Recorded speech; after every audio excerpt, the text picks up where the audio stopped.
Ça se dit quoi, vous allez bien? Bah bien et toi? Ça va et toi? Là, on est là fort, hein? On est là fort, fort, fort. Trop bien, trop bien.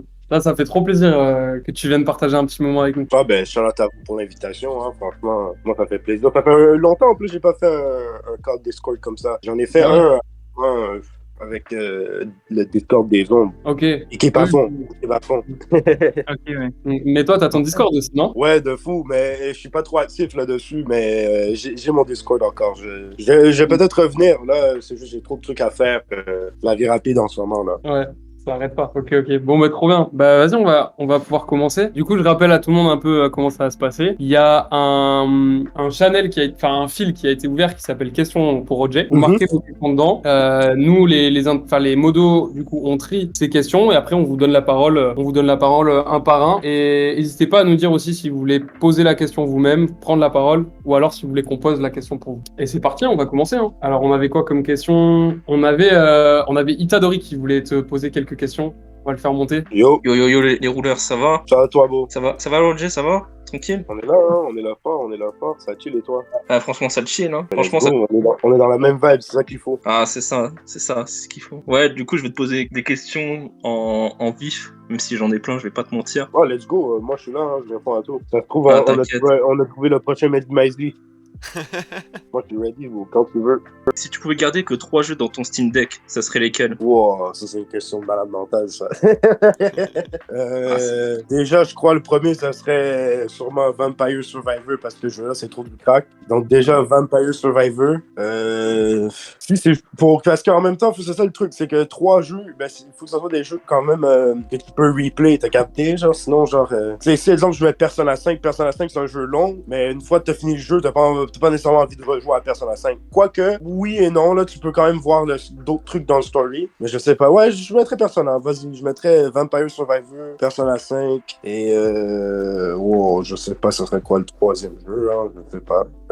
Tu mettrais pas GTA Nighttown? Ouais, je l'aime bien ce jeu-là, mais j'ai tellement de jeux sur le Steam Deck en ce moment parce que aussi j'ai les jeux émulés, tout ça. Ouf, j'aime bien ce jeu-là, mais disons, il y a plein de jeux que j'ai passé avant Chinatown Noir, là, ça c'est sûr et certain. Je sais pas, en ce moment je joue beaucoup à Street Fighter 6, mais je sais pas si j'aurais mis. Il vient de sortir, là, le Street Fighter 6. Ouais, il a l'air bien.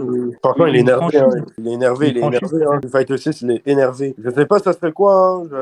Je passe à travers mon Steam Deck Library, là. Je suis en train de regarder, là, quel jeu je vais regarder. Franchement, rendu là, j'aurais mis Smash Ultimate, hein, sur émulé. Rendu là, j'aurais fait ça, hein. Ah ouais. Si tu me dis que je dois avoir juste 3 jeux sur mon Steam Deck, là, je crois que c'est ça que j'aurais fait, hein. J'aurais mis Vampire Survivor, Persona 5, et Super Smash Bros Ultimate. Soit ça, soit Elden Ring. Ouais, genre, en vrai. Ah voilà, c'est vraiment duré longtemps Elden Ring. C'est vraiment, tu veux... Bah ouais, c'est ça en pas fait. terminé. C'est soit je mets un jeu comme ça. Est-ce que le nouveau Zelda il tombe bien là sur Steam Deck? Je crois qu'il tombe bien. Peut-être que aussi j'aurais pu mettre ça, tu vois. Je crois qu'il tombe bien là Ouais. sur Steam Deck. Justement, tu hype pour en acheter un là. C'est fort, c'est fort. Ouais, mais franchement, il y a l'autre console aussi qui est énervé, là, le ROG Ally, là. Ça, c'est énervé aussi, hein. Il commence à avoir des bonnes options. Après, le Steam Deck, c'est la meilleure option. En plus, c'est pas trop cher. C'est le moins cher de tout ça, genre. Mais celui de Asus, là, le ROG Ally, c'est sérieux, hein. Franchement, il est très, très sérieux, hein. Même moi, je suis en mode, peut-être je vais l'acheter, là. Ouais, j'ai aussi une autre question, c'est tu peux un peu nous parler du collectif COB65? Parce qu'en vrai, moi par exemple, Ouais, je connais pas trop. Bah, en gros, c'est mes gars, moi et moi. En vrai, c'est un truc qu'on répète plus à l'ancienne, mais maintenant, on répète moins, mais on est toujours ensemble, genre, je sais pas comment je peux dire ça. Genre, il y a moi, il y a plein de Giza, il y a Freaky qui est affilié à nous aussi. Il y a plein, il y a André Black. C'est ça, en vrai, il y a mon gars Paris aussi. Paris, celui avec qui j'ai fait le feat, là. Yahweh, Ouais, là, au début d'année. C'est un gars de notre crew, ça. Et en fait, c'est ça, on est toujours ensemble, c'est juste qu'on rappe plus vraiment COB 65. Moi, je dis encore COB. Les gars de 65, ils rappent moins 65 qu'avant, mais on est toujours là, hein, on est toujours ensemble, c'est le même crew, toujours, on pousse toujours les mêmes affaires. Tout le monde roule bien en plus. Freaky, lui, en plus, c'est son mouvement Neptune 3050 aussi. Les gars, Rami aussi, il y a un autre mouvement qui s'appelle New Yorkican. Ça veut dire, chacun a parti son propre truc dans un sens, mais on est toujours là en train de push nos affaires. La vie rapide, hein. de La vie fou. d'un Je jeune pense que finisseur. quand c'était vraiment COB 65, là, c'était vraiment, on va dire, 2015 à genre 2018, 2019. Là, après, on a commencé à moins dire ça, mais on est toujours ensemble. Genre, c'est juste, des fois, on a d'autres idées pour qu'est-ce qu'on veut faire aussi. C'est que des gars de Montréal ou il y a aussi Ouais, des... enfin, c'est Montréal et Laval. Laval, c'est la banlieue de Montréal, là. C'est Ok. la plus grosse banlieue de Montréal. 65, c'est un arrondissement c'est un quartier de Laval. Sainte-Rose. Ok. Et COB, on est des gars de Montréal. Et il y en a beaucoup qui s'exportent aussi en France, où tu es un des seuls représentants du rap québécois en France ou en Europe. Tu veux dire dans tout le rap? Non, dans Cob 65. Ben, déjà, moi, il y a mon gars Andriquez qui rappe aussi. Il a déjà fait des shows en France. Lui, il est sur le come-up. C'est un gars, il fait moins de chiffres que moi, mais c'est la même situation que moi, dans le sens qu'il y a plus de Français qui l'écoutent que de gens à Montréal. Et lui, je rappe avec lui depuis longtemps. Ça veut dire, même à l'ancienne, tu sais, j'ai un feat avec lui et Lovely à l'ancienne. Sur mon prochain album, je vais sûrement avoir un feat avec lui et Implacable. Ça veut dire, là, je le replace un peu sur la map. Lui, c'est un gars, quand je faisais des albums sur SoundCloud, lui, il était toujours là. Là, je l'ai ramené sur CDF2, c'est le mec sur PNL. Tu sais, il travaille avec le Lidge, le frère de Juice, là, il a fait des sons avec le Lidge, tout ça. Donc lui aussi, il a un positionnement français. Ensuite, les gars plein de Giza, eux, c'est encore pire que moi dans le sens que eux, ils font de la musique en anglais. C'est du rap très, c'est pas mainstream, mais je veux dire, c'est très accessible qu'est-ce qu'ils font. Genre, même, c'est limite, c'est d'autres genres, tu vois. Franchement, les checks plein de Giza, c'est énervé. Ça, en fait, les gars plein de Giza, c'est les gars qui font mes prods avec Freaky, genre. C'est ça de base que eux, ils ont complètement un autre truc avec un gars qui rappe qui s'appelle Tony Stone. Tony Stone, lui, c'est avec lui j'ai commencé à rapper à l'ancienne.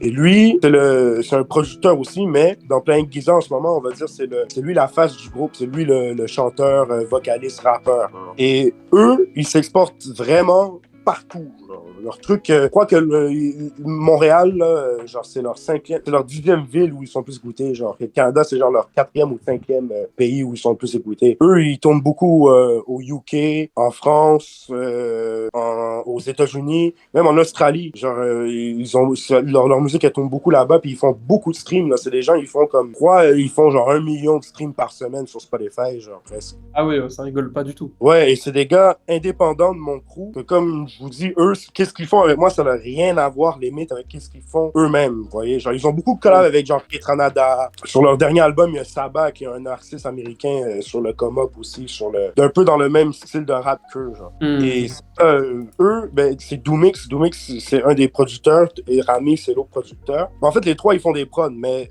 ces deux-là, ils font juste des prods, puis Doomix et Rami, ils font beaucoup de prods pour moi. Surtout Doomix, hein. Doomix, il fait... c'est lui puis Freaky qui font le 90% de mes prods, en vrai. Et ensuite, ben, t'as Freaky qui s'exporte beaucoup en tant que producer partout dans le monde. Ouais. Ça veut dire que, franchement, tous les gars de mon crew, en fait, on est plus écoutés ailleurs qu'à Montréal, je crois. Ouais, c'est ça. Même si on a un public ici, là, surtout moi et Plein de Giza, on a un vrai public ici. Plein de Giza, ils ont fait un show pour leur album. Je crois qu'il y avait un bon 400 personnes. Ici, c'est bien faire un show 400 personnes en Indé à Montréal. C'est très, très chaud, en fait. Moi, ça commence à péter ici aussi. Même moi, en fait, depuis 2019, je suis de plus en plus connu ici. Là. Vraiment, qu'est-ce qui m'a fait connaître ici, c'est Kung Fu Martial 2 et Astral Drill. Ces deux sons-là, genre l'enchaînement, ces deux sons-là, ils m'ont bien mis sur la map à Montréal. Ouais. Puis en vrai, avant, les gens qui me kiffaient, c'était plus les gens qui écoutaient, on va dire, le rap de blanc ici, genre.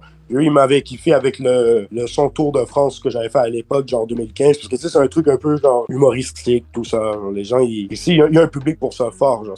Il y avait plein de genre, les gens qui écoutent du rap d'industrie, tout ça, eux, ils m'écoutaient en genre 2015, 2016. J'avais un public underground, puis j'avais ces gens-là, genre. Mais que les gens dans le hood qui m'écoutent, on va dire les gens, genre, que je touche les jeunes immigrants, tout ça, ça a vraiment venu avec genre Kung Fu Martial 2, genre un vrai public rap, là. Les gens qui écoutent vraiment du rap, ils écoutent pas genre des trucs d'industrie.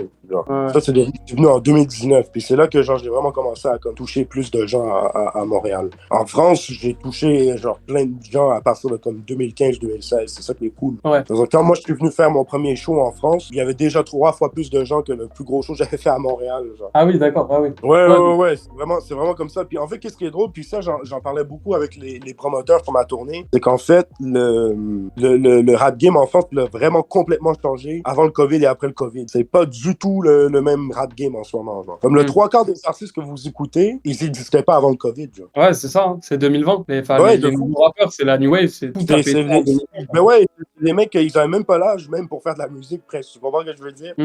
Ou sinon, il y a des mecs, par exemple, Rookie. Rookie, c'est un mec qui rappait avant le COVID. Sauf que les gens, ils connaissaient pas comme ça. Là, c'est maintenant que là, les gens, ils sont comme, ouais, lui, Rookie, il est là, tu vois. Mais Rookie, en vrai, il rappe depuis 2016, 2017, peut-être 2017. Ouais, mais c'était la scène SoundCloud, en fait. Voilà, c'était SoundCloud. Et maintenant, ça s'exporte sur Spotify et ça touche la masse. Voilà, et c'est ça qui a changé de ça. Ça aussi, ça l'a changé. C'est sûr que ça l'a aidé. Mais aussi, je te dis que juste le fait qu'il y a un mouvement de masse dans le game, ça leur a amené plein de gens aussi. C'est ça aussi. C'est le fait qu'il y a une émergence de plein de nouveaux rappeurs. Ben, c'est sûr et certain que le public, il va émerger aussi. Genre un mec comme La Fève qui fait disque d'or avec Mauvais Payeur, et même le projet, ben ça, en fait, c'est bon pour tout le game. Ça ouvre des portes pour tout le monde. Ça stimule le marché, en fait. Ouais, les gens un mec comme ça, il peut faire ça, genre. Donc, clairement, il y en a deux ou trois autres qui peuvent le faire direct après, genre. Ouais. C'est pour ça que ça va vite. Ça va vraiment vite. Et moi, je parlais de ça avec les promoteurs sur ma tournée. Je disais, yo, vous faites des shows, vous remplissez des salles avec des mecs, vous avez aucune idée. Ils n'existaient même pas, genre, avant le COVID. Ah, c'est ça. C'est ça parce que il y a plein de promoteurs, en fait, ils ont sous-estimé ma tournée, genre. C'est ça qui s'est passé, genre. Ils pensaient pas que j'allais ramener, j'allais sold out, tout ça, genre. Mais l'affaire, c'est que, par exemple, quand j'ai joué à Nantes, puis en plus, ils ont été directs, ils se sont excusés, là, et tout ça. Puis j'étais comme, bah, je m'en fous, là, c'est chill. Mais quand j'ai joué à Nantes, c'est une date qu'on a sold out en 2 jours ou 3 jours, comme 350 places direct, là, comme ça, en 2-3 jours. Et c'est la date qu'ils croyaient qu'on allait jamais le sold out. Ils voulaient même pas le faire. Ouais. Moi, je trouvais ça bizarre parce qu'en 2019, on a sold out le 1988 Live Club, c'est ça? Le club de Rennes, là, où tout le monde va jouer. C'est genre 400 places. En 2019, avec Rad Cartier, et Rad Cartier était pas comme nous, comme maintenant. Genre, Rad Cartier était vraiment underground. On a fait un show, moi et Rad Cartier, première partie, à Rennes, et on a sold out, genre, en 2019. Ça veut dire que moi, dans ma tête, c'est bien normal que Nantes, on sold out en 2 jours en 2023. Mais le game a tellement changé depuis le COVID que je peux même pas blâmer les promoteurs au final. Quand je suis allé sur le terrain, je l'ai compris. Genre, j'ai fait, OK. Tu sais, les gens, ils vont booker Ginwave. Ginwave, quand on était en 2019, il devait avoir comme 14 ans, genre, tu comprends? Ouais. Genre, il faisait peut-être pas de musique du tout, ou peut-être qu'il pensait même pas à ça, tu comprends? Aujourd'hui, Ginwave, ils sont dans des grosses salles, jour au lendemain, tu vois, le game, il a complètement changé. Moi, je me rappelle, en 2018, 2019, c'était compliqué, de remplir des salles comme ça. Les nouveaux jeunes artistes, ils sont dans ça en 2 minutes, bro. C'est fou. Bah, Ça montre comment le game, il a changé, tu vois, et c'est une bonne chose. Tout le monde peut manger là-dedans. Moi, c'est pour ça que j'ai une résurgence en ce moment, et que les trucs, ils vont de mieux en mieux, c'est parce qu'au final, le game, il a jamais été autant stimulé.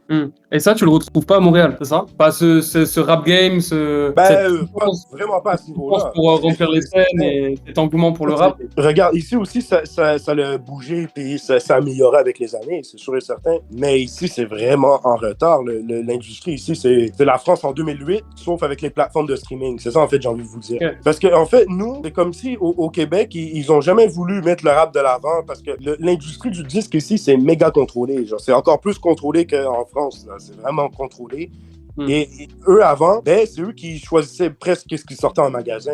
Si toi, t'es un rappeur, là, tu peux pas sortir ton album en magasin comme ça. Là. Ouais. Et là, maintenant, t'as plus besoin de ça. Maintenant, tu peux upload sur les plateformes de streaming. Ça veut dire qu'à partir de comme 2017-2018, l'industrie du disque a réalisé que finalement, les gens, ils écoutent du rap ici. Mais c'est normal, parce que maintenant, les gens, ils ont accès au rap. Genre. Avant, ils voulaient pas mettre de rap devant. Et vous pensez que personne écoutait ça parce que vous mettez votre vieille variété québécoise que plus personne veut écouter, tu vois. Ça vendait des disques parce que, comme je vous dis, il y a un monopole. Ça veut dire les gens, ils veulent consommer de la musique, ils vont aller au magasin, ils vont acheter qu'est-ce qu'ils ont devant eux. Et maintenant, tous ces artistes-là, ils sont pas streamés. Puis aujourd'hui, ils se plaignent. Et c'est drôle parce que tous les artistes québécois, vous voyez, là, chaque année, là, il y a les recaps Spotify, là, avec les statistiques, là. Les artistes, ils posent ça. Au Québec, il y a des artistes qui ils sont en boycott Spotify, puis à cette période-là de l'année, ils postent genre une image genre en mode un Spotify recap modifié, puis ils disent pas assez payé parce qu'ils disent qu'ils sont tout payés par Spotify, mais ça c'est juste parce que personne ne les écoute, ces artistes-là. Tu sais, ça c'était des artistes qui pouvaient sortir un album avant, ils faisaient des 50 000, 100 000 balles juste comme ça, genre parce que ils ont le monopole, puis tout le monde va acheter leur CD au magasin, mais personne va vraiment écouter ça maintenant quand on leur donne le choix. Et c'est là qu'on a vu en fait que c'est le rap qui est vraiment écouté. Après il y a d'autres musicaux, puis il y a d'autres artistes qui sont vraiment écoutés, qui sont pas dans le rap. Mais franchement, le rap, c'est le truc le plus écouté ici. Puis c'est le truc que, comme je vous dis, il y a les mêmes débats qu'en 2008, sauf qu'au moins, il y a les plateformes de streaming. Ça veut dire maintenant, ils ont pas le choix de se dire, ah, ben là, c'est ça qu'ils vendent. Mais l'industrie ici, je vous dis, c'est pas faut vraiment pas calculer l'industrie ici. Moi, je dis toujours, l'industrie ici, je vais la racheter. Genre, c'est ça que je dis toujours. En vrai de vrai, je suis sûr que je pourrais un jour parce que, franchement, je connais des artistes français, là, genre un L'Homme Pâle sur une tournée. L'Homme Pâle, là, il fait plus d'argent, je crois, que tous les artistes québécois de l'histoire qui sont pas Céline Dion réunis ensemble sur une tournée. Ben oui, frère. L'Homme Pâle, c'est un artiste, c'est un big winner, là, big shout à lui. J'ai pas commencé à parler de chiffres, mais L'Homme Pâle, c'est beaucoup. C'est beaucoup. Après, il fait des 90 dates, tout ça, c'est un marathon, tu vois, mais... Ouais. Aussi. Vraiment, genre, des artistes qui font des 7-8 chiffres sur des tournées, en France, il y en a plein. C'est ça que je veux dire. Ouais. Tandis que, en fait, ici, il n'y en a pas, genre, ou il y en a très peu. Très peu. Et ça doit être genre Céline Dion, genre, ou genre d'autres chanteurs, chanteuses que vous connaissez pas. Peut-être même Garou. Je sais même pas si Garou, il fait ça ici. Garou, ça fait un moment qu'il est plus là. Non, mais on le voit moins. Il y a un truc drôle, c'est souvent, il y a des Français, ils me parlent de Garou. Pourquoi ils m'en parlent? C'est parce qu'ils disent que toi, genre en parlant de moi, j'ai pas changé mon accent dans ma musique. Puis lui, il a complètement changé son accent pour venir en France. Genre. Et il y a beaucoup de Français. Ouais. Parce que Garou, quand il y a la télé québécoise et quand il y a la télé française, c'est vraiment pas le même. C'est vraiment pas, là. Genre, je pourrais t'envoyer un footage de lui à la télé québécoise, puis c'est wow, c'est pas le même mec, là. Ouais. Tandis que moi, juste des fois en interview, je vais essayer de m'adapter un petit peu, mais dans la musique et tout ça, je m'en bats les couilles, je fais de la vie.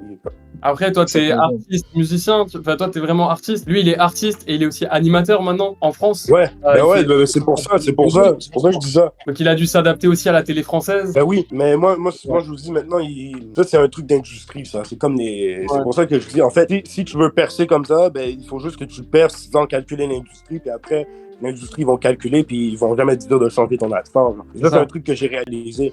Parce que moi, par exemple, je m'en fous de tous les majors et tout ça. Je vais pas courir après les majors pour me faire signer en France. C'est vraiment pas un truc que je cherche. Parce que moi, j'ai décidé de construire mon audience en parlant avec le public, en interagissant avec le public, en montant avec le public. Mais si le public est d'accord, ben les labels, ils ont pas le choix de se plier à ça. Et par exemple, il y a des rappeurs québécois, ils ont signé en major en France. Il y en a eu, là. Il y en a pas juste eu un ou deux. Il y en a plein. Et à chaque fois, le major essaie de changer l'accent, le slang, ils essaient de changer ça, genre. Mais moi, jamais de la vie vont venir me voir pour me dire ça, parce que déjà, le truc, il fonctionne. Ça veut dire, si ça fonctionne déjà, ben, il n'y a rien à changer. Puis, de toute façon, je ne peux pas travailler avec eux. Genre, ça me sert à rien. Bah justement, en parlant de connexion et d'industrie, tu sais comment ça s'est passé, ta connexion avec Alpha One? Ouais, de fou. Ben, c'est lui qui m'a contacté en 2018. Ouais, en 2018, c'est lui qui m'a contacté. Il m'a envoyé un message, il m'a dit je suis chaud de faire un feat avec toi.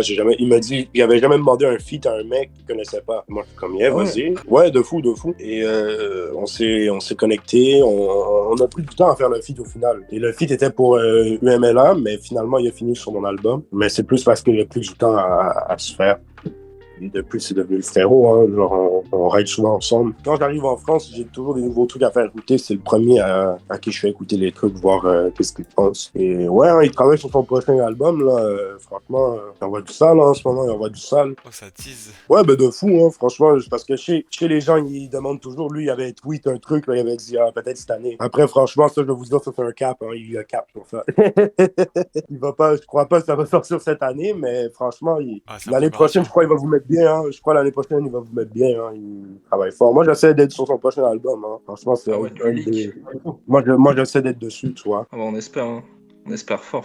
C'est un objectif. Je me donne des objectifs, ça, c'est un objectif. Parce que franchement, je voulais le ramener encore pour la vie rapide. Les gens sont comme, ouais, fais un autre feat avec lui. Je suis comme, yeah. Mais lui, il pense la même chose que moi, en fait. Il dit, yeah, moi, lui, il m'a dit, faut que je garde le feu pour mon prochain album. Il m'a dit ça en mode, si on le fait, là, il faut que t'envoies cette merde aussi sur mon prochain album, t'as compris? Ça veut dire. C'est donnant. De fou. Mais c'est le grand frère, hein, Alpha, shout à lui. Je pense que, en tout cas, vous allez voir quand tous les trucs vont commencer à drop, tout ça, mais c'est cool de voir que on va dire son évolution sonore, quoi, parce que c'est un mec, vraiment la musique qu'il fait en ce moment, il rappe toujours de la même manière, hein, mais le choix de prod, il a vraiment évolué. Trop cool. On a trop hâte d'entendre ça. Et on espère surtout que tu seras sur l'album. Non, on on va essayer fort, hein, on va essayer fort, hein, comme je vous dis. Puis de toute façon, c'est un mec qui me demande beaucoup aussi. Il me fait toujours écouter. En fait, lui et moi, on fait toujours écouter nos trucs, et on se demande beaucoup notre avis. Ouais. On considère beaucoup notre avis. D'où vient ta propagande du all cap? Parce qu'à chaque fois sur Twitter, sur Insta, le all cap, ça a même propagé sur Rules. Maintenant, c'est dans ton channel, c'est que du all cap. On n'accepte pas les minuscules, que du all cap. Comment ça vient ça? En fait, ça vient de Whynock et Kanye West. Hein. C'est un mélange de ces deux-là. Moi, en fait, faut comprendre, quand j'étais à l'ancienne sur Facebook, genre, je faisais toujours des posts en cap. Similaire au tweet que je fais aujourd'hui. Genre, j'ai toujours fait des posts comme ça. Mais à un moment, j'ai arrêté. Genre, je sais pas. Genre, comme...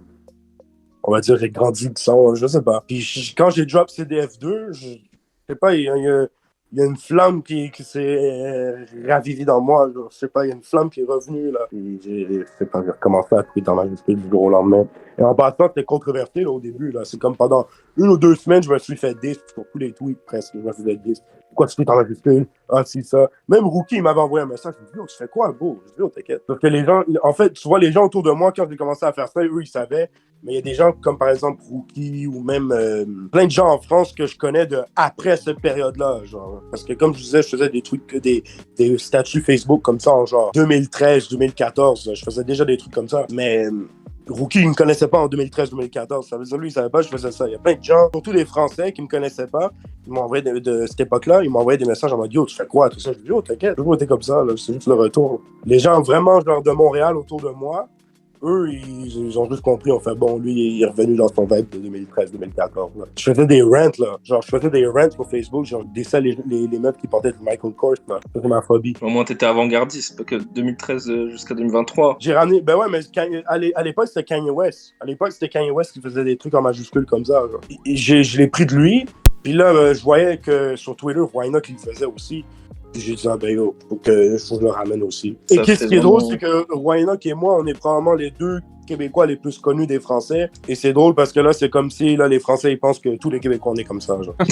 ça me fait rire. Ouais, ils sont là en mode, ouais, les Québécois, ils aiment trop tweeter en majuscule, tout ça. Faudrait que je matrix Freaky à tweet en majuscule aussi. Ah, mais tout le monde. Matrix, tout le monde. Tout Montréal tweet en majuscule. Là, après, les Français vont dire, ah ouais, c'est vraiment des tweeters en majuscule. J'en parle dans mon prochain album de ça, c'est drôle. Petite dédicace à Rules en même temps. Big shout à Rouge, ben oui. Big shout à Rouge. Le seul projet NFT que j'ai vécu, je crois. En vrai de vrai, c'est le seul bon projet NFT de tous les projets NFT, hein, je crois, Rules. Je vais pas vous mentir, là. Tout le reste, ça le flop. J'ai lu un truc, c'est quoi, genre... J'ai vu un truc, genre 90% des NFT, je crois, ils ont perdu toute leur valeur. C'est quand même une dinguerie, ça. Ouais. Et toi, t'avais vendu un NFT, je crois que t'avais vendu ton tweet. Ouais, j'ai vendu un tweet. Pas avoir fait ça. Et en fait, moi, quand je l'ai fait, moi, j'étais juste en mode, yeah, c'est une blague, puis... Ouais. Je flexais ça, mais je pensais pas que ça allait aller dans cette optique-là que, genre, tout le monde dit, ah ouais, les NFT, puis là, c'est pas ça. Mais de toute façon, je suis content de plus voir là, les singes, là. Putain, ils sont fucking laid, ces singes-là. Ça me fume qu'ils ont réussi à commercialiser cette merde. Non, c'est mieux une carte Roger Platine. Ah, ben de fou. Je chante la carte Platine. J'ai vu, il y a un frérot là, qui est venu me voir avec la carte, il l'a fait imprimer. Il était énervé. Il l'a fait imprimer genre chez lui, genre, mais il l'a fait bien imprimer, là, genre avec une vraie imprimante qualité. Là. C'était énervé la carte. Ah, let's go. Une Roger? Ouais, il y avait moi, puis il y en avait une autre aussi, j'ai oublié c'était laquelle. Je crois que c'était Madiba. Ouais, il nous doit des royalties. Ah ouais! Putain, il faut que je le cherche là. Faut pas qu'il se fasse attraper. On va aller l'attraper. Là, Roger, puisqu'on parlait de ta carte, il y a une question de TS Grims qui demande d'où est venue l'inspiration pour le design de ta carte Rules et qu'est-ce que tu penses du projet en général du coup? Ben l'inspiration, c'est pas moi qui l'ai fait la carte, mais de qu'est-ce que j'ai capté, ça vient de Free CDF2. Hein. Genre la carte, le design, il est inspiré de le cover de ma mixtape Free CDF2, que c'est moi en 3D sur un truc blanc avec une switch attachée comme dans Astral Chain. En fait, le concept le cover de mixtape de Free CDF2, c'est parce que le son Astral Drill, il y a un sample d'un jeu qui s'appelle Astral Chain, un jeu de Platinum Game et Nintendo sur Twitch. C'est une exclu Twitch. Le jeu, il est énervé. Et genre, dans le jeu-là, c'est comme t'es un personnage avec une espèce de robot attaché à toi. Comme genre la Switch, elle est attachée à moi avec une chaîne. Et c'est ça, le sample de Astral Drill, il vient de ce jeu-là. Et en fait, Demna, il connaissait pas du tout le sample. Lui, il a juste downloadé un pack de samples. Et il y avait genre ça dedans, genre c'était plein de samples dans un zip. Puis dedans, il y avait ce sample-là, puis il l'a utilisé. Il savait même pas d'où ça venait. Puis il m'a juste envoyé la prod. Moi, j'ai entendu, je fais, hein, c'est Astral Chain. C'est pour ça que je pense qu'il s'appelle Astral Drill. Et c'est de là aussi l'artiste qui a fait la carte a pris l'inspiration. Il y a Sonic Gap qui te demande déjà, est-ce que tu suis la NBA? Et si oui, pour quelle équipe t'es? Je suis pas tant un mec NBA, mais les gars, ils viennent toujours chez moi, ils écoutent toujours la NBA, donc je sais ce qui se passe, mais Ouais. je suis pas un mec de NBA. Juste pour troller le frérot, je vais te dire, je prends pour l'équipe de LeBron James. Oui, Il y a trop de fans d'NBA comme ça. J'ai 2-3 frérots, ils sont comme ça. Eux, leur équipe, c'est l'équipe de LeBron James. toujours. Mais non, comme je te dis, je connais quand même bien, mais j'écoute pas. Ok. Après, je parle que le basket, c'est un bon sport. Ouais. Mais il y a un sport qui te fait kiffer? Ouais, de fou, j'aime bien le hockey sur glace, j'aime bien le foot, j'aime bien... La F1, c'est énervé, la F1. Course automobile, tout ce qui est course automobile, c'est énervé. Ah, franchement, j'aime un peu tous les sports. Hein. Même quand des fois, je regarde la NBA, là, quand les gars ils regardent, c'est juste que j'ai pas une équipe de NBA. Là. Mais franchement, je peux regarder n'importe quel sport et kiffer. Mais je pense que le meilleur sport à regarder, c'est le hockey. Ça fait comme une version extrême du foot un peu, genre. Ouais, ça se rend nous, dedans. c'est pas trop la culture en France hockey sur glace. Mais, Ouais, je sais. Après, il y a quand même eu quelques joueurs français qui ont joué à haut niveau. Il y en a eu quand même quelques-uns, pas beaucoup, comme 3-4 peut-être, genre. Mais chez nous, c'est une grosse culture. Ok, très bien. On a une question de LEV qui te demande si tu te souviens de quel était ton premier disque que tu as acheté quand tu étais gosse ou ado. Ouais, de fou. C'était, je me rappelle des 2 premiers disques. C'était un album genre Best of de Outkast et Get Rich or Die Trying de 50 Cent. Hein. C'était les 2 premiers albums. Ok. Est-ce que tu peux nous noter ce genre de ref dans le chat là qui est Et tu te souviens des albums que tu écoutais quand tu étais tout petit? Ou peut-être même Genre, le premier album de rap? Je sais pas si tu te souviens de ça. Ben, c'est sûr que je te dis, là. C'est le best-of de Outkast. Je veux dire, c'est quoi même le nom exactement du best-of de Outkast, parce qu'il y a un nom. Genre, c'est... Et est-ce que c'est ça qui t'a donné envie de faire du rap? Ouais. En gros, j'ai toujours écouté du rap jeune. Genre, en fait, si on veut parler vraiment, genre, le premier album que j'ai entendu de ma vie, je crois que c'est un album de Backstreet Boys, là, tu vois. Je me rappelle que quand j'avais comme 3-4 ans, j'écoutais les Backstreet Boys. Mes parents, ils me faisaient écouter les Backstreet Boys, puis je sautais partout, t'as capté, genre comme un petit enfant, genre excité, là. Mais après, moi, les premiers genre projets que je me rappelle qu'on m'a acheté vraiment, genre, c'est les 2 projets que j'ai écrits, genre, parce que j'ai commencé à écouter du rap tôt, là. J'écoute du rap depuis que j'ai 6 ans. Depuis que j'ai 6 ans, puis, ouais, 2002, 2003, j'écoute du rap. Peut-être 7 ans. Mais avant, genre, mes parents, ils me faisaient écouter, genre, du Backstreet Boys puis du Britney Spears, genre, de l'époque, genre, la musique pop commerciale, tu vois. Ouais. Mais, moi, les premiers projets que j'ai kiffés, je m'en rappelle vraiment, c'est à 6-7 ans, les 2 projets que j'ai écrits, là, 50 Cent, Get Rich or Die Trying, et la compilation de Outkast. Et après, j'ai beaucoup écouté de Ludacris à cette époque-là. Ludacris, Chingy, ensuite j'ai Daisy un peu. Ouais, ça montait jusqu'à comme, on va dire 2009, 2010. 2008-2009, là j'ai pris une pause d'écouter du rap. J'écoutais genre du rock et de la musique house, genre. Ok. Et après, j'ai recommencé à écouter du rap en genre 2011-2012. Mais et par exemple, ouais, du coup, t'écoutais du rock, t'écoutais de la house. T'aurais pu faire de la musique, t'orienter vers un autre genre de musique que le rap? Ou vraiment t'as su, professionnellement parlant, ce serait du rap que tu voulais faire? Ben, en fait, comment je pourrais dire ça? Non, parce que j'ai toujours voulu faire du rap, en fait. Genre, quand j'ai commencé à vouloir faire de la musique, j'ai toujours voulu faire du rap. Après, j'ai rappé sur des sons house plein de fois, même je l'ai fait récemment encore. Mais des trucs pas sortis aussi que je fais comme ça, plein de trucs. Mais vraiment, genre, ça reste du rap, tu vois. Genre, moi, je savais que si je ferais de la musique, ça serait du rap. Le truc que j'ai pu écouter dans ma vie, c'est du rap. C'est sûr. Il y a une culture que je kiffe, c'est la culture du rap. Tu vois, c'est plus ça. Okay. Mais en vrai, moi, en grandissant, je me suis pas dit, je vais devenir rappeur, là, pas du tout. Là. Ouais, bien sûr. Genre, au moment que je me suis dit j'allais vraiment devenir un rappeur, genre peut-être à genre 20 ans, là, tu comprends? Genre, quand j'ai réalisé ça, c'est genre quand j'ai fait mon premier show au nouveau casino en France avec Douce et son crew LTR en 2016. Genre, j'avais 20 ans, là, ou 19-20 ans, tu vois. Mais avant ça, moi, je faisais du rap à côté, puis j'allais à l'école. C'était soit j'allais étudier en choses en droit, ou soit j'allais étudier en marketing et administration, tu vois. Puis au final, quand j'ai fait ce truc-là, le show, ben j'ai fait c'est impossible que j'aille en droit parce que il faut que je push le rap aussi, tu comprends? Genre, il faut que je pousse dans le rap. Ouais. Mais si j'étais jamais venu en France en 2016, j'avais pas fait ce show-là au nouveau casino, ben j'aurais juste continué à apprendre le rap comme un truc d'à côté, genre, pour le plaisir.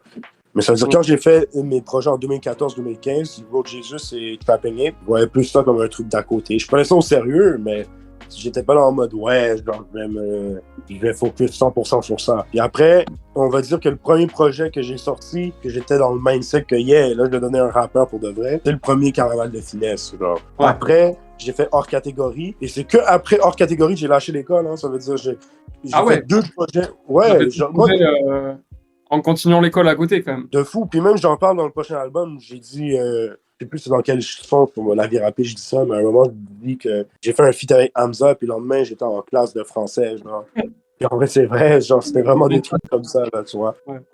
Enfin, 2017, quand on était au studio avec Hamza, le lendemain, j'étais en classe de français, là. Ouais, à faire de la compta, c'est fou. Ben ouais, tu vois, genre, c'est vraiment j'étais en double vie. Même, j'ai fait le feat avec Yvick, que j'allais encore à l'école. C'est vraiment quand le feat avec Yvick est sorti, c'est là que j'ai dit, bon, là, c'est assez, là. Là, c'est quand Saint-Laurent, franchement, c'est là que j'ai drop l'école, hein.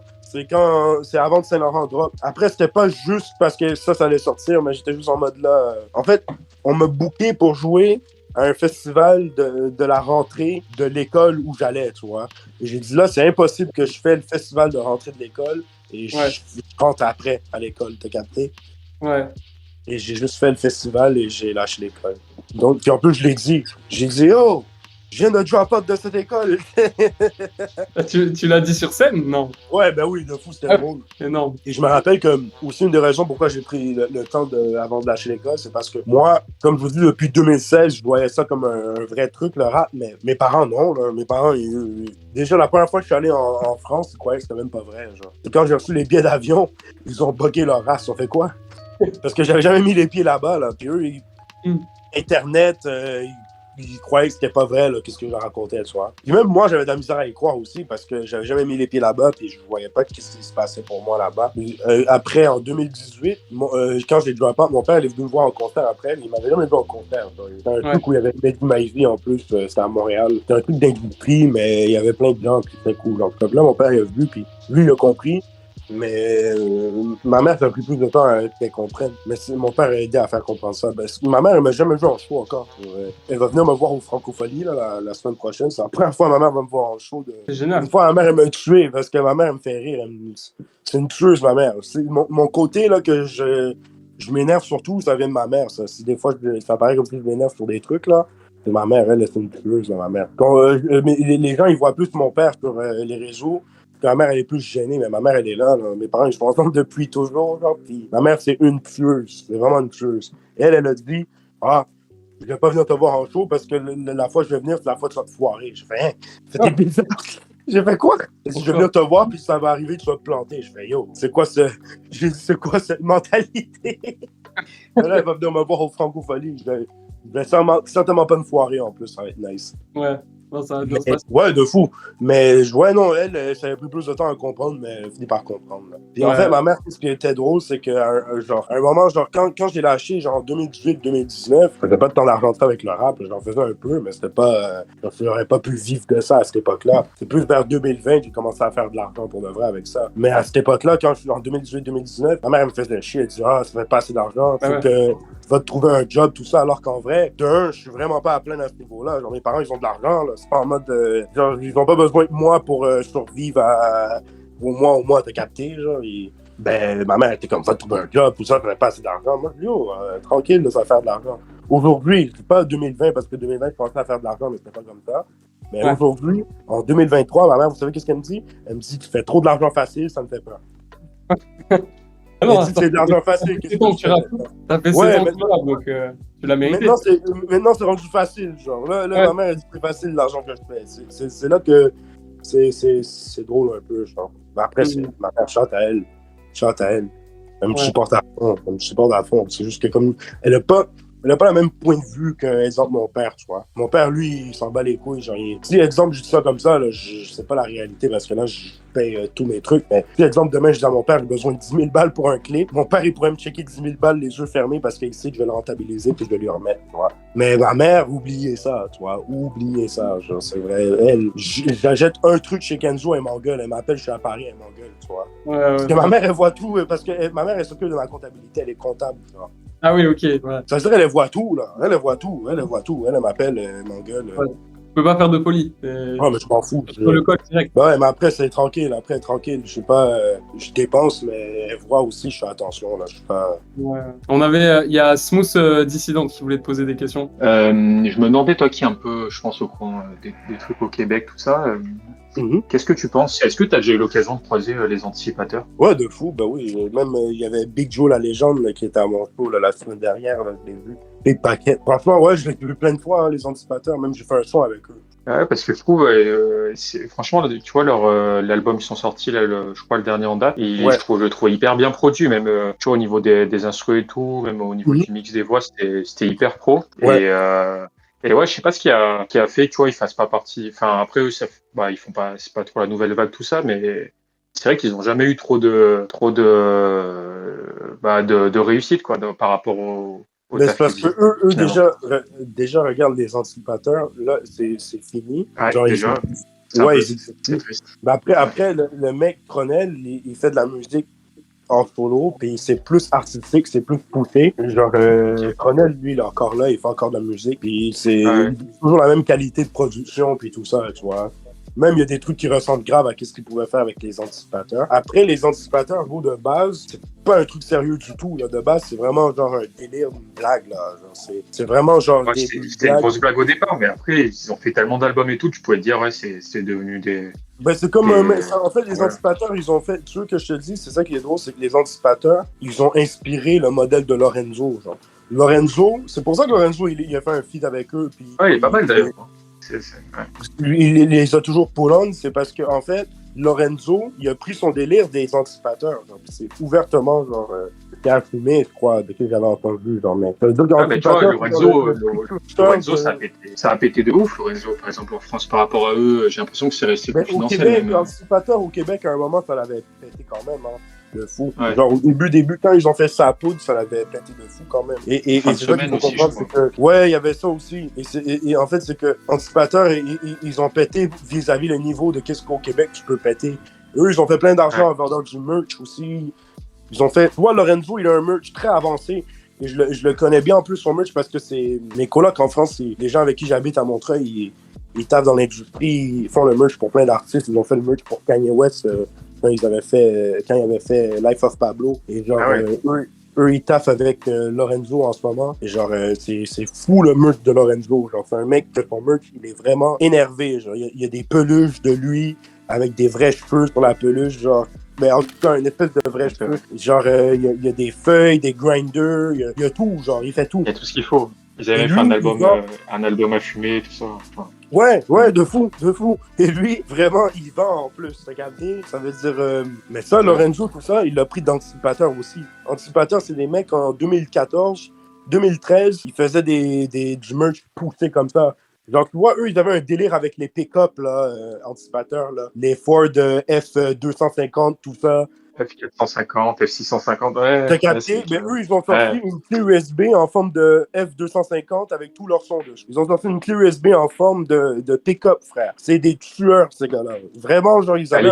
Elle existe encore, la clé, là, comme ça, ou tu penses que c'est... Ah, ben, il faudrait que je vérifie Ouais, sur leur site. Ils ont si je crois bien, ils ont un site où ils vendent du merch. Si le site, il est là, la clé, elle est encore là. Ouais, je regarde. Mais même leurs habits et tout, c'était un délire. Ben oui, ils faisaient la promotion des ils ont fois. vraiment, ils ont vraiment poussé ce délire-là de merch et c'est cool qu'un mec comme Lorenzo, il a amené ce modèle-là en France puis il a réussi à le rentabiliser. Puis moi, en vrai, c'est un truc qui pourrait m'intéresser aussi de faire des trucs comme ça, tu vois.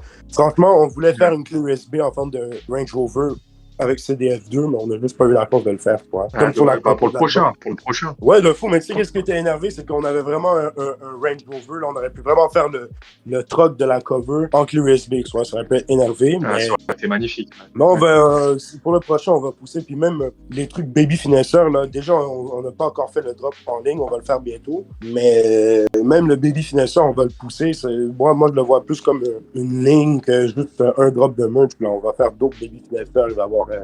Il y a l'image dans la discussion du truc qu'ils avaient fait avec le Range Rover. Tu l'as trouvé, là, non, mais dans la discussion, il y a un mec qui a mis une image. Il y a quelqu'un qui l'a mis. Une image. Ouais. C'est assez stylé, hein, vraiment. Ouais, non, je te Vraiment dis, bon, stylé. franchement, ils avaient tué ça à l'époque, puis je pense que, et comme je te dis, c'est cool que tu parles de ce gars-là, parce que je te dis, Lorenzo, lui, il a vraiment pris le blueprint, la recette de ces gars-là, et il l'a fait de manière française. Parce qu'en fait, c'est ça un peu anticipateur. C'est des beaufs québécois de luxe, tu as capté. Mais Lorenzo, c'est un beauf français de luxe, hein. Il a juste vraiment réappliqué le concept, culturellement français, genre. Français, ouais. Ouais, sauf que du coup, vu qu'il y a plus de gens en France, ça, Ben oui, forcément, ça a plus pété. Quoi. sûr. Après, c'était peut-être moins trash aussi, peut-être, Lorenzo. Je vois les gens, en France, ils disrespectent Lorenzo parce qu'ils disent que c'est un manque de respect au rap, tout ça, mais en vrai... Non, c'est pas un manque de respect au rap. Il y a toujours eu des trucs comme ça. Ouais. Il y a toujours eu des trucs parodiques un peu. Franchement, moi, je trouve qu'il y a beaucoup plus d'artistes qui font la rue, qui sont pas de la rue, qui sont un manque de respect au rap qu'un mec comme Lorenzo, frère. Moi, je trouve que Fatal Bazooka, tu vois, à la limite, c'était plus un manque de respect à la rigueur. Ouais, parce que c'était un peu là, plus... Ouais, je peux capter ça, oui. Ouais. Mais j'avoue... Parce que là, les anticipateurs, Lorenzo, il kick. C'est quand même des... Même, il ira bien en dehors de ça, quand même. Fatal Bazooka, en plus, je me rappelle, il jouait toujours à la télé ici. À Musique, il y avait un poste de télé qui s'appelait Musique Plus. Et à un moment, je me rappelle, il jouait beaucoup Fatal Bazooka, beau. Tu sais, au niveau du vocabulaire et tout, c'est un peu dans le style de Alka en France. Ils ont trop de... Tu sais, ils ont un vocabulaire trop étendu, tu vois. T'as pas de... C'est incroyable. C'est incroyable. Ouais, de fou. Puis c'est très, très, très québécois aussi. Qu'est-ce que ces gars-là, ils disent dans leur son, tu vois. On apprend plein d'expressions et tout. C'est limite... Tu sais, faut aller écouter avant de partir au Québec, quoi, pour apprendre à parler québécois. C'est incroyable. Ouais, de fou.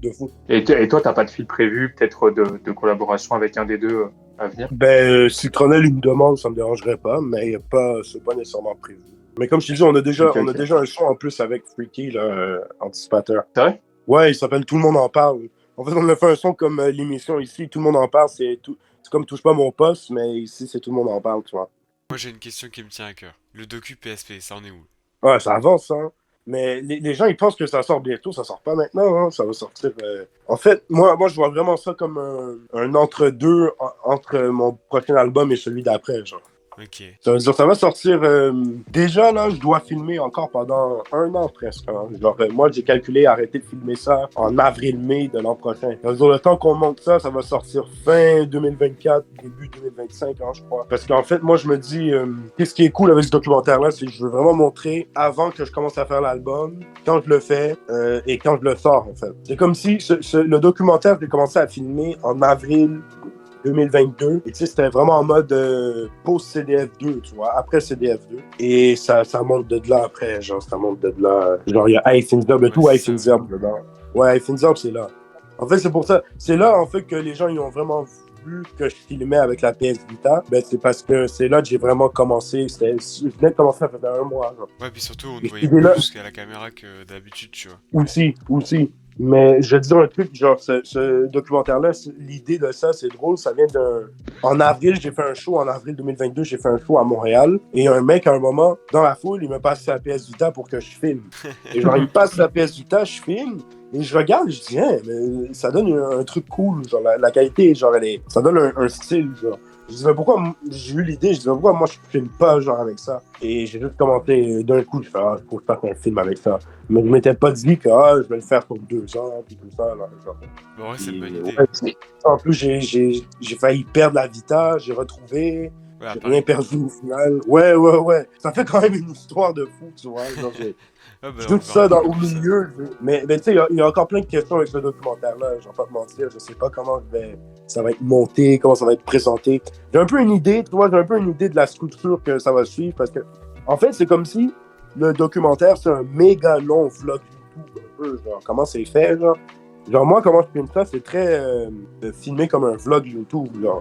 Moi, je narrate souvent, j'explique plein de trucs. Ça veut dire, ouais, on va voir comment ça va être monté. Ça aussi, c'est un truc que je me demande, mais il y a vraiment, v'là les gens dans ce documentaire-là aussi, tu vois. V'là les gens, on voit plein de trucs, et j'ai hâte parce que j'ai encore une bonne année à filmer, puis je sais qu'il va y avoir des trucs nice. Et il y a plein de behind the scenes aussi que vous, le public français, vous voyez pas nécessairement, tu vois, que, Bah, par exemple, avec les rappeurs, je sais pas. il y a ça, mais tu sais, par exemple, des coulisses de genre quand je vais faire rap jeu, des coulisses de quand je vais faire pour iFinzer. Et un truc, vous voulez savoir si c'est drôle, genre iFinzer, il voulait que j'ai les images de la Vita, mais j'ai tout gardé, je n'ai rien envoyé. Et puis non. Il faut que je garde un peu la surprise, soit. Mais il m'avait demandé, c'était comme, yo, t'es chaud, refiler un peu de footage Vita. Mais non, j'ai bien hâte de... Par contre, j'ai ça aussi c'est drôle parce que par exemple, ben, j'ai clippé mon son Kenzo Nigo. Ben ce son-là quand je l'ai clippé, ben je sais pas si dans le clip on va utiliser du footage Vita, il y a moyen. J'ai refilé au frérot Mobius qui fait le clip, genre je vais les refiler, mais peut-être qu'on va utiliser, mais dans le documentaire, tu vas voir genre même des behind the scenes de moi qui fait des clips en fait. C'est vraiment très behind the scenes de tout. Genre vraiment je montre plein d'aspects de ma vie. J'ai hâte que en fait, j'ai vraiment hâte de voir ce truc-là, pas mentir. J'ai hâte de voir le produit final. Parce que, tu sais, en plus, je vais pas mentir, c'est pas comme si je regarde souvent ce que j'ai fait. Hein. Genre, ces images-là, elles sont dans ma Vita. Des fois, je regarde vite fait, mais il y a vraiment plein de footage. Là. Je crois qu'il y a au moins 300 vidéos là-dedans, facile. Là. Il y a vraiment plein de trucs. Puis, comme c'est ça aussi qui est cool, c'est que aussi, il y a plein de trucs que vous voyez dans ma story que j'ai refait d'un autre angle avec ça. Il y a plein... Ouais, franchement, j'ai hâte. Vraiment, un entre-deux entre mes deux prochains albums aussi. Genre, c'est vraiment un truc que ça va permettre aux gens de respirer. Puis, Ok, bah ça répond à ma question.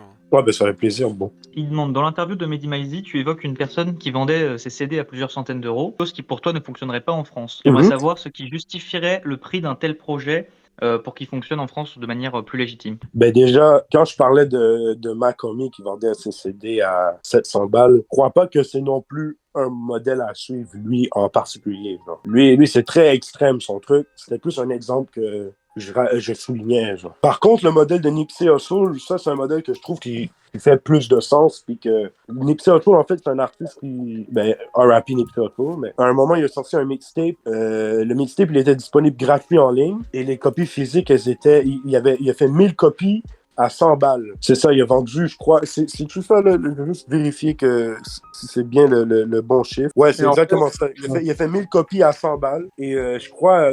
si je me trompe pas, Jay-Z en a acheté 100, un truc comme ça. Genre, et en gros, c'est un projet qui était disponible gratuitement, genre en ligne. Mais si tu voulais la copie physique, ben, c'était 100 balles.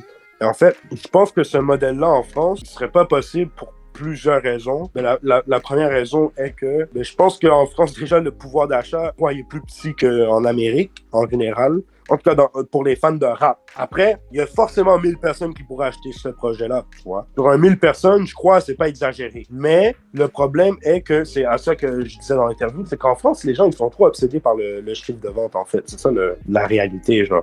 Genre les gens, ils vont plus trouver un moyen de finesse le chiffre de vente que de faire plus d'argent. Genre. Ouais, d'accord. En fait, ce que tu veux dire, c'est que genre, ce qui les intéresse, c'est de vendre plein de CD à un prix bas plutôt que d'en vendre pas beaucoup, mais à un prix assez légendaire. Voilà, en fait, c'est ça. C'est plus que la valeur attachée au produit, elle est moins élevée et moins importante en France qu'en Amérique. C'est plus ça. Genre, en France, les mecs, regardez juste Jaja et Zina, à un moment, ils ont fait un truc, ils ont envoyé un message à tous leurs fans. Ils ont dit, ouais, utilise ce code-là et 2 albums pour le prix d'un, genre. Jamais de la vie, il y a un rappeur en Amérique qui va faire ça, genre. C'est tout le contraire de ça, tu vois. Genre, nous, ici, on est plus préoccupés à comment on va optimiser notre truc et faire de l'argent avec, faut que je vende tel nombre de CD. sais, au final, il y a des mecs qui vont vendre 10 000 CD, mais combien d'argent ils vont toucher sur ça? C'est ça aussi, tu vois. Au final, c'est peut-être mieux de vendre 1000 CD à 100 balles, puis flex que t'as rendu à 1000 CD à 100 balles, que de vendre 10 000 CD et tu touches 2 balles dessus, tu vois, 3 balles dessus, tu vois. Ça dépend aussi des situations des mecs. Tu sais, il y a des mecs, moi, par exemple, moi, je suis en indé au niveau de la distribution, genre, je suis chez Believe. Ça veut dire, moi, j'ai le contrôle 100% de tout ce qui est physique, déjà. Okay. Mais déjà, en plus, j'ai chez Believe, la distribution. Là, en plus, j'ai renégocié mon deal. J'ai un des meilleurs deals dans tout le rap français.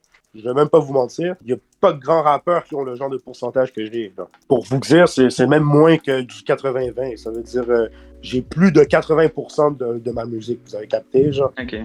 Et genre, en gros, tout ce qui est physique, c'est moi qui contrôle à 100%. Ça veut dire, si demain, je décide de faire 500 copies de La Vie Rapide méga limitée à 100 €, je peux le faire. Comme si je veux faire 500 copies à 20 €. Tu comprends? Je peux le faire. Je peux faire ce que je veux. Et moi, après, j'aurais pas fait un truc de ça. Moi, j'aurais été plus le genre à faire personnellement.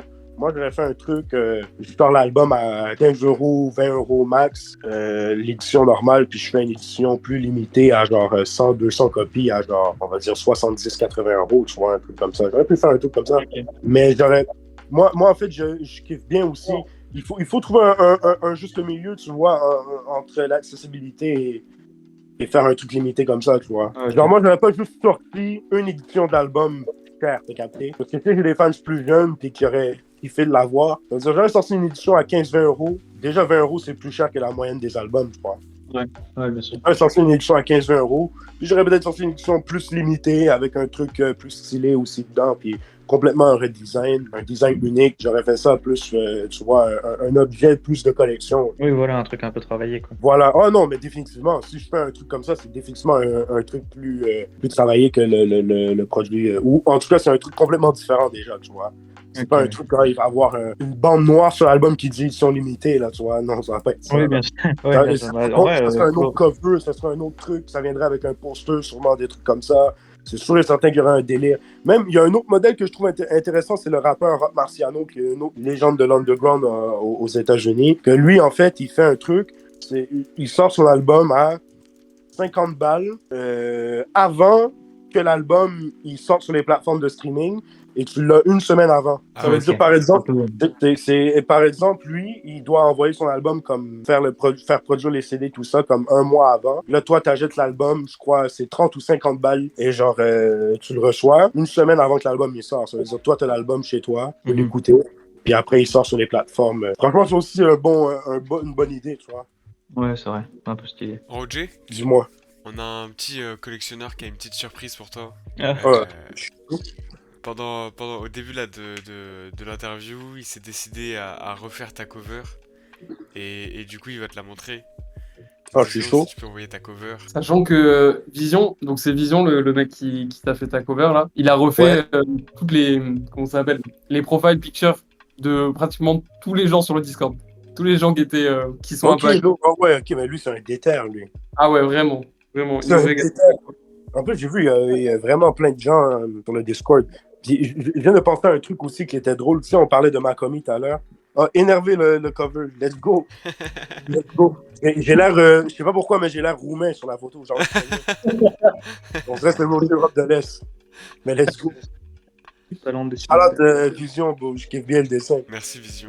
Pour revenir à la question du frérot juste d'avant, là, Macomy, là, en passant, lui, c'est très extrême, là, qu'est-ce qu'il fait, là. Genre, lui, il y a des albums digital, seulement là, digital à 700 balles. Là. Et genre, faut trouver un torrent si tu veux l'écouter. Il y a moyen de le trouver à quelque part sur Internet. Ah oui. Mais ça met tout un mystère aussi. Lui, il a complètement fait un autre genre de carrière. Et en fait, lui, je parlais de lui parce qu'en fait, je dis pas nécessairement c'est un modèle à suivre. Là. Moi, c'est juste que je trouve que c'est intéressant et que ce modèle-là n'aurait jamais existé en France, en fait. C'est plus ça que je voulais dire par ça. Genre. Il y a aucun mec qui aurait décidé d'essayer de faire ça. Mais ouais, Macomy, il y a des albums à 700 balles, digital seulement. Donc, genre, tu payes 700 balles, on t'envoie un lien. Genre, une dinguerie quand même. Un WeTransfer qui s'expire dans 7 jours. Ouais. Yo, faut que tu le donnes avant qu'il expire. Mais un mec que, par exemple, je trouve que... Après, c'est une question de faire un compromis, tu vois. Je pense qu'il y a toujours moyen de livrer un projet de qualité sans trop le sous-vendre et de faire des chiffres avec, tu vois. Un mec que je peux citer là-dedans, c'est genre Hamza. Genre. Hamza, son dernier projet, comment il l'a sorti, c'est trop bien sorti, en fait. Et je parlais avec toute sa team, j'ai beaucoup parlé avec sa team. J'essaie vraiment de prendre des notes pour tout ce qu'ils ont fait, tu vois. Et Oz, le big boss derrière tout ça, lui, il m'expliquait qu'ils ont vendu 12 000 copies physique rassocié au merch. En fait, le merch, il est tellement en bonne qualité que... Mais ça, tu vois, je respecte ça. Je respecte ça parce que les gars, ils ont fait un truc bien. T'as capté? Ils ont pas dit, wow, nous, on va... Un autre mec que je respecte, c'est Orelsan. Orelsan, lui, il a sorti, tu sais, genre 20 éditions différentes de son album, genre. Ouais. Qui faisait toute référence à ses vieux albums. C'est énervé, ça. Moi, je trouve ça énervé, ça. Même si c'est un cheat code. C'est énervé. Je vais pas être là en mode ouais, c'est une mauvaise idée. Par exemple, un mec que je trouve qu'il l'a fait, mais ça c'était vraiment plus à l'arrache, c'est Vald. Vald, lui, c'est quoi? Il avait sorti son album Blanc, genre. Puis j'étais en train de penser. Ça, tu vois, ça c'est vraiment. Ça, c'est à l'arrache, ça. Je trouve que ça, c'est forcé faire ça. Mais quand il y a vraiment un délire derrière le truc, puis ça vient contribuer au produit, pourquoi pas, genre. Ça, je suis pas du tout contre ça. C'est les gens qui sous-valorisent leur travail, c'est ça que j'aime pas, en fait. Pour avoir un chiffre, ça vaut pas la peine. On va oublier ça, genre. Il y a des projets qui vendent tellement aujourd'hui qu'on va oublier. C'est quand même fou, là. Il y a des projets qu'ils vendent 3 fois moins, mais qu'on va pas oublier. C'est ça l'affaire. Ah, c'est vrai, c'est vrai. Et c'était même un truc que les promoteurs, quand moi je faisais ma tournée, ils m'ont dit, genre, il y a pas beaucoup de mecs qui font des tournées sur un album qui est sorti il y a presque 2 ans, que les gens, ils connaissent tout l'album de A à Z encore par cœur. Surtout en plus du fait que je viens même pas de France. C'est ça encore le plus fou de tout ça. Mais, ouais, aujourd'hui, tu sais, c'est beaucoup trop devenu fast-food et on va prioriser ça sur les ventes après. Genre, on va mettre notre énergie sur ça. Genre, c'est ça que je trouve qui est dommage. Genre des mecs comme... c'est pour ça qu'un mec comme Alpha, il faut pas le presser, tu vois. Faut le laisser faire son truc, puis... Ouais. Mais même Alpha, même sa cote de popularité, elle est tellement élevée, il est tellement légitime dans le rap game, qu'au final, même s'il prend 2 ans pour travailler son album, c'est pas très grave. On va pas l'oublier. Il y a ça de fou, mais en même temps, c'est parce qu'il est reconnu pour ça. Genre, il est reconnu pour faire un truc de qualité, tu vois. Ouais. Même un Freeze, tu vois, Freeze, en vrai, il fait plein de feats là, à gauche et à droite, mais lui, c'est quand la dernière fois Freeze a sorti un son lui-même, ça fait longtemps, là. Et je suis sûr qu'il va revenir fort, lui. Lui, je suis sûr qu'il va revenir fort. Mais tu vois, c'est des artistes que Freeze, là, vous avez vu toutes les polémiques qu'il y a eu sur lui, ça peut pas l'éteindre. Ça peut pas éteindre un mec comme ça parce que son audience est trop solide. Genre, il a trop développé. Et c'est pour ça que je me dis ça sert à rien de passer par l'industrie. Genre. Quand vous faites de la musique, aujourd'hui, ça sert à rien de passer par l'industrie parce que l'industrie, ça peut te débloquer plein de trucs. Mais le jour où l'industrie va vouloir t'abandonner, ben là, t'as plus rien. Genre, là, c'est fini pour toi. Genre. Tandis que si tu n'as jamais eu à dépendre de l'industrie, ben tu peux travailler avec l'industrie. Moi, je travaille avec l'industrie. Je ne suis pas anti-industrie au point où je ne vais pas travailler avec des gens de l'industrie. On peut travailler ensemble, mais je n'ai pas besoin de vous. Et ça, c'est important. Ça, c'est important. Belle parole d'indépendant. En vrai, c'est ça, c'est le jeune entrepreneur. Les chroniques d'un jeune entrepreneur. Pour toi, Roger, c'est qui le plus gros fumeur de 3 fois filtré à Finzerbe? À Finzerbe? Genre... le plus gros... C'est entre moi et Al Capote, hein. Al Capote? Ouais, Al Capote, ils s'en fument pour de vrai, hein. Même pas Kaba Gigi. Ben, Kaba et Gigi, c'est pas des fumeurs de 3 fois comme ça, hein. Ah, c'est vrai. Des fumeurs de weed pur, eux, c'est des fumeurs de weed pur. En 3 fois filtré, après, ça se tape entre toi et Alka. Ouais. Si on parle vraiment de shit, c'est entre moi et Alka, en vrai, je crois. Après, là, en ce moment, je fume beaucoup de weed, là. J'ai même pas... Il me reste une olive de filtré chez moi. Il me reste 1 10 grammes. Mais là, on va prendre des re-up bientôt, là, sur Montréal. On va ravitailler bientôt. Mais pour l'instant, je fume du weed en ce moment, là. Je fume beaucoup de weed aussi. Juste à un moment, le filtré, j'ai eu ma passe. En vrai, j'ai fumé beaucoup de filtrés. En fait, moi, je suis un mec de cycle. Des fois, j'ai fumé beaucoup de weed. Des fois, je fumais beaucoup de filtrés. Mais en termes de fumeurs, vraiment fumeurs, Kaba et Gigi, ils sont... Surtout Kaba, plus Kaba que Gigi. Hein. Ouais, ça se voit. Vraiment plus Kaba que Gigi. Mais Gigi, il s'en fume aussi. Mais Kaba, c'est les... Lui, Alka, moi, Savage aussi, il s'en fume pour de vrai. Hein. Savage, en vrai de vrai, Savage, je te dis, il s'en fume pour de vrai aussi. Hein. Dans les gens qui étaient à Finzerbe, là, je dirais que c'est les 4 gens que... En tout cas, que tu vois à la caméra. Hein. Parce qu'il y a des mecs qui se voient derrière la caméra, que tu vois pas les mecs de Magic King, par exemple. Les mecs de Magic King, ils en fument tout le monde. Là. Les mecs de Magic King, ils fument des donuts par-dessus des donuts. Ils fument des 1 gramme de live rosin par-dessus des 1 gramme de Live Rosin, c'est un autre niveau, là. Après, moi, comme je te dis, dans tout le rap game, je peux te dire qui vraiment s'en fume pour de vrai. Rookie, il s'en fume pour de vrai. Les mecs de 667, là, il y a des mecs qui s'en fument pour de vrai là-dedans, hein. Genre Freeze, Ozyrus. Ozyrus, lui, on a fait 2-3 sessions ensemble, lui et moi, il s'en fume pour de vrai de fou, lui. Ozyrus. On t'avait vu avec Ozyrus. H22, il s'en fume pour de vrai. H22, il s'en fume pour de vrai de fou. Inima, il s'en fume pour de vrai de fou, mais Inima, lui, c'est un mec de chez nous. Les mecs de chez nous, on a une plus grosse tolérance de base parce que nous, on n'a pas appris à fumer comme les Français, en fait. Nous, moi, le premier joint que j'ai fumé, c'est un backwood pur rempli, genre de 2 grammes de weed, t'as capté, genre. C'est pas la même...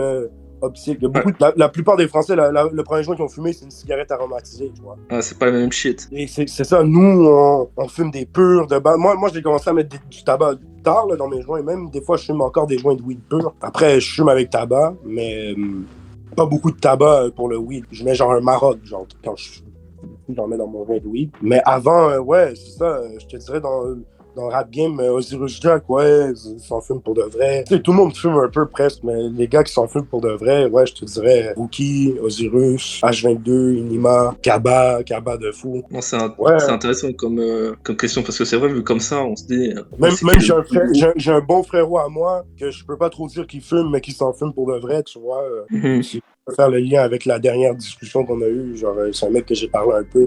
Lui, il s'en fume aussi pour de vrai, hein. Franchement, il y a des mecs ils vont pas trop le mettre de l'avant parce que, tu sais, ils ont de la famille, tout ça, mais... Ouais, je vois.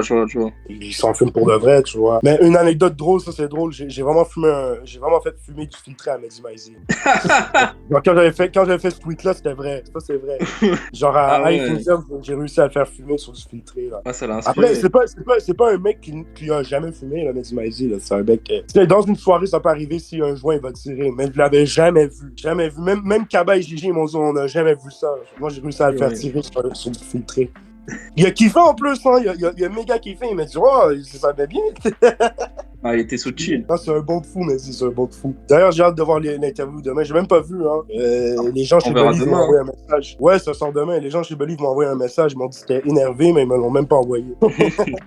Et en vrai, j'ai une dernière question. Et ça, je pense que ça va être passionnant. C'est d'où vient ta passion pour Nigo et ses saps? Que ça soit pour Bape, Kenzo Nigo. Ouais, j'ai juste toujours. En fait, Bape, j'ai rentré dans Bape parce que à l'ancienne, j'avais un ami qui était méga fan de Lil Wayne. Et Lil Wayne, il portait toujours du Bape. Et même, je voyais toujours ça parce qu'en fait, nous, à un moment en Amérique, Bape, tous les mecs dans les quartiers, ils voulaient du Bape, là. En genre 2006, 2007, 2008, genre, les mecs dans les quartiers, ils voulaient du Bape. Si t'avais du Bape, c'était comme si t'avais genre du Louis Vuitton, là. Genre, c'était vraiment genre. Parce que les mecs, les rappeurs, ils commençaient à vraiment mettre ça de l'avant. C'était super rare. Ça veut dire, si t'avais du Bape, même du faux Bape, les gens, ils fuckaient avec toi, genre. Et je pense qu'en France aussi, il y a eu cette vague-là de faux Bape, là, à Clignancourt, là, à un moment, là, dans les fins des années 2000, tu vois. Ah ouais. Ah, il y avait full up de fake Bape. De fake Baby Milo, tout ça, tu vois. Ah oui, les Baby Milo avec les petites paillettes, c'était... T'as capté, ça, il y avait ça de fou chez nous, tu vois. Et genre, je sais pas, j'ai toujours vu c'était quoi comme marque, mais à un moment, j'avais un gars qui était à fond dans Lil Wayne, c'était son gars pur, puis comme, ouais, ça me prend du Bape. Et je suis allé avec mes parents à New York en genre 2012, et je suis allé au Bape Store. Mes parents, ils m'ont acheté un t-shirt Bape, et c'était encore à l'époque de Nigo, ça. Nigo, il a quitté la marque genre 1 an après, genre. Et genre, c'est ça, je sais pas, j'ai juste commencé à kiffer la marque comme ça, puis j'ai commencé à m'intéresser à qu'est-ce que c'était, puis j'ai vu c'était qui Nigo, puis aussi, j'avais acheté le livre de Pharrell, là, à l'époque, là. Puis le livre de Pharrell, il parle beaucoup de l'époque BBC avec Nigo puis tout ça, puis le début de Bape un peu. Mais pas le début, mais on va dire le premier 10 ans après, le deuxième 10 ans de Bape. Parce que Bape, dans les années 80, depuis 93, Pharrell, lui, il a à propos de Bape, on va dire depuis 2001-2002. Ça veut dire que c'est depuis dans 2001-2002 que Pharrell, il parle dans le livre, là, qu'il parlait de Bape. Puis ouais, j'ai commencé à faire mes recherches sur les trucs, j'ai commencé à kiffer plus. Et en fait, Human Made, j'aime un peu, mais les pièces que je kiffe, je les trouve jamais. C'est méga dur à trouver. Là, après, Nigo, ben, il a fait la collab avec Louis Vuitton et Virgil, là, le Louis Vuitton 2.0. Et quand j'ai vu ça, je fais, ah ouais, en fait, Nigo, il est back, en fait. Il est toujours là, tu vois. Genre, j'ai vu ça, j'ai fait, ah, ça, c'est énervé. Tu sais, en vrai, je pourrais m'acheter des pièces de cette collab-là, mais j'attends d'avoir encore plus d'oseille encore, tu vois. Puis là, j'ai vu que là, cette collab-là, elle a mené à ce qu'il se fasse prendre chez Kenzo. Et moi, je portais déjà un peu du Kenzo aussi. J'ai des vieilles pièces Kenzo sans Nigo, là. Genre, j'avais déjà un peu de Kenzo, qui fait un peu la marque. Après, il y avait des trucs vraiment stupides, là, chez Kenzo, tu vois. Puis même encore aujourd'hui, Nigo, il fait des trucs très bizarres, hein, aussi. Genre, c'est pas tout. Il a fait un drop, là, il y a pas longtemps, là, un truc hawaïen, là. On dirait du Ed Hardy, genre, j'ai vraiment pas compris.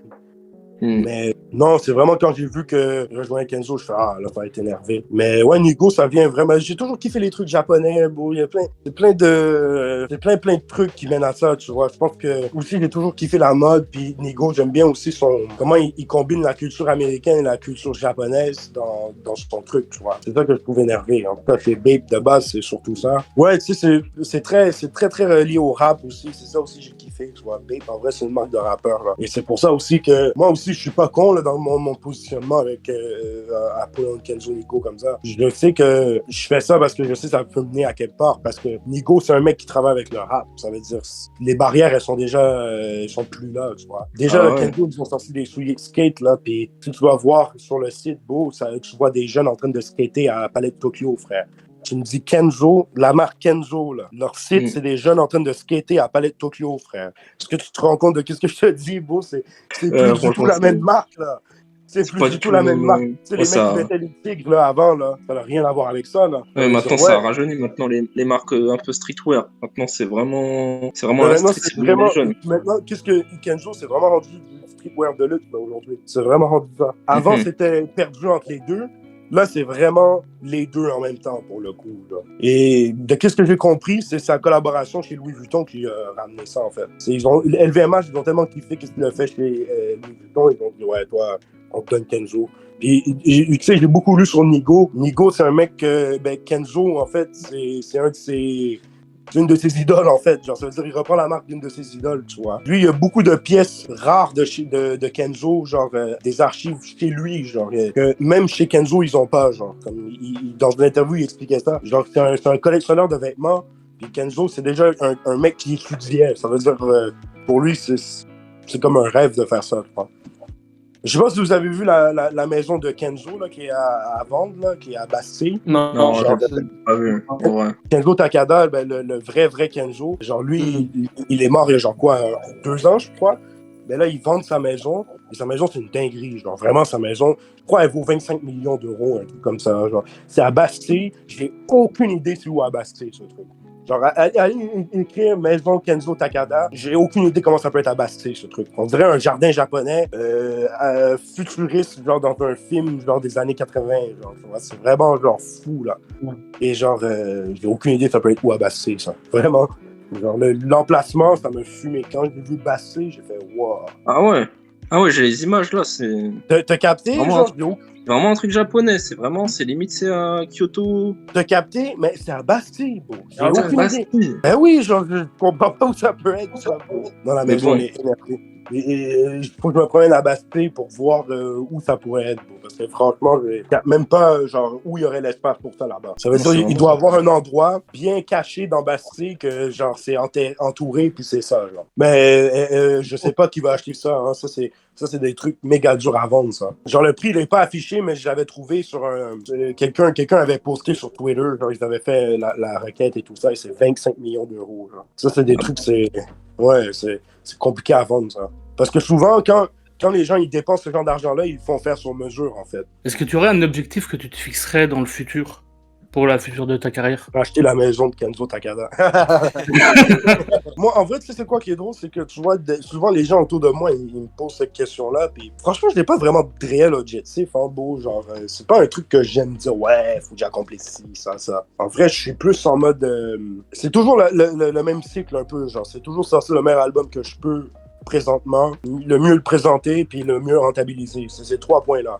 Chaque fois, genre moi, c'est vraiment genre faire la meilleure musique possible et faire le plus d'argent sur la meilleure musique possible. Genre. Vraiment ça. Genre, y a pas de. Après, oui, tu sais, les ambitions, elles changent tout le temps, mais on va dire la ligne vraiment genre directrice, c'est ça. Genre, c'est vraiment en mode comme ça. Ouais, sinon, là, je crois que si on peut se dire un truc, genre, je crois, là, avec cet album-là, il faut que je fasse au moins La Cigale ou le Bataclan, tu vois. Ouais, voilà. D'accord. Ça peut être un objectif. Ouais, mais voilà. tu sais, c'est pas un truc que je me dis, yeah, faut absolument que je fasse ça, là, c'est ça. Et après le Zénith. Ouais, l'Olympia avant, c'est pas l'Olympia. Mais tu sais, un truc, quand j'ai fait le Zénith avec Kaba et Gigi, en fait, j'ai réalisé qu'en vrai, je suis pas tant loin d'un Zénith non plus parce que quand je suis rentré, il y avait au moins 50% de la salle qui est en extase. Ça veut dire, si j'aurais annoncé un Zénith sur place, il y aurait au moins 30 à 40% des gens qui étaient là qui seraient venus. Ça fait quand même un 3000 personnes facile, tu vois. Ouais, bah oui. C'est pour ça que je me dis, en vrai, on n'est pas si loin de peut-être un Olympia, tu vois, réalistiquement parlant, tu vois.